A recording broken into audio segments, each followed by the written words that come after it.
தொங்க விடலாமா நிக்காங்க. அவங்களுக்கு தாடி முடி தேவர்களுக்கு அப்படிதாமா இருக்கும். அதான் தொங்குதுன்னு கேட்டேன் நான். எனக்கு கண்ணுக்கு நல்லா தெரியும் தாடி முடி தொங்குது.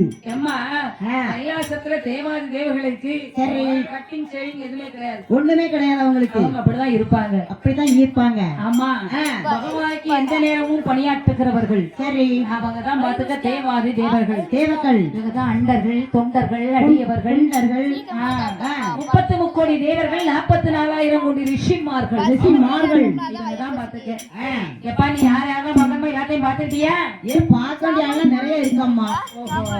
அப்ப இருந்து 7 நாளைக்கு உட்காந்து பாத்துக்கோ. அப்ப நாளைக்கு வில்லுக்கு போகண்டாமா? அவர் எங்க இருக்காரு? பகவானை நீ பார்க்கணுமா? கண்டிப்பா பகவானை பார்க்கவே வேணும். பகவானை பார்க்கணும்னா இப்படி பார்த்தா அவர் தெரிய மாட்டார். அவர்கிட்ட நிறைய வர வாங்க வேண்டி இருக்குண்ணா. அதைத்தான் சொல்லுவேன், நீ இப்படி பார்த்தா அவர் தெரிய மாட்டார். நான் எப்படித்தான் பார்க்கணும்? உனக்கு தாய் என்ற ஆணவம் இருக்கு. எனக்கு ஆமா எங்க ஆமா ஆணவம் இருக்கும் வரை ஆண்டவன் உன் கண்ணுக்கு தெரிய மாட்டான். எனக்கு ஆணவமே கிடையவே செய்யாது. அகக்கண்ண மூடி மனக்கண்ணால திறந்து பார்க்கணும். மனக்கண்ண அது எப்படி திறக்க வேண்டும்? அதுதான் ஆணவத்தை அழிக்கணுங்கிறது. அப்படி ஆமா தான் என்ற ஆணவத்தை அழித்து தன் முன்னே தானே தோன்றுவார் இறைவன். கண்ணை மூடி பகவான வேண்டாம்னு சொல்லுவீங்க.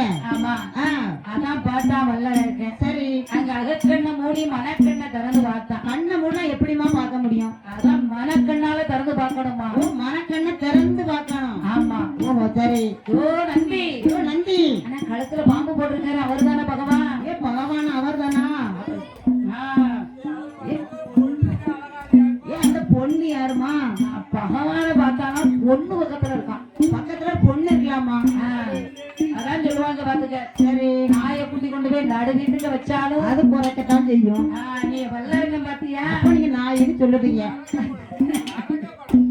கைலாசத்துக்கே வந்தாலும் என்ன அரக்கணி பகவான பார்க்கும்போது பகவான வேறடா பார்க்கணும். பகவான் பக்கத்துல இருக்கிறது யாருன்னு தானம்மா கேட்டேன். நல்ல பொண்ணா இருந்தவனே பார்த்து ரசிக்கப்படாது. ஆமா அது பகவான் தேவி பார்வதி. பார்வதி அம்மா கண்ணத்துல போட்டுக்கடா, செவுட்ல அடிச்சுக்க. தப்புக்கு மேல தப்பு பண்ணக்கூடாது. சரி சரி தவறு பண்ணுனா தண்டனை உண்டு. சரி அதனால வல்லரக்கா என்னம்மா பகவான பார்த்தாச்சு போய் கும்பிட்டு வேணுங்க வரத்தை வாங்கிக்கோ. சரி என்று சொன்ன உடனே ஆமா அரேகனா